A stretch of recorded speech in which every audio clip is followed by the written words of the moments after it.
Let's go.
So that was my 3-day round Singapore odyssey, and I'll be honest, it took me 3 days to walk, but it was spread over 4 days because on the first day I developed a huge blister in the middle of my right foot and I got sunburned, even though I was totally covered up the whole day. So I had a day off to recover before doing days 2 and 3.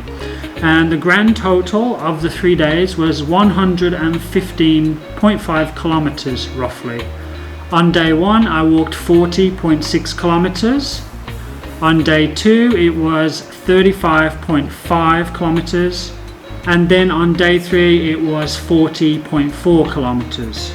Now I originally planned to make it a 3-day trip without going home, but because of COVID I wasn't allowed to camp, so I came home at the end of each day.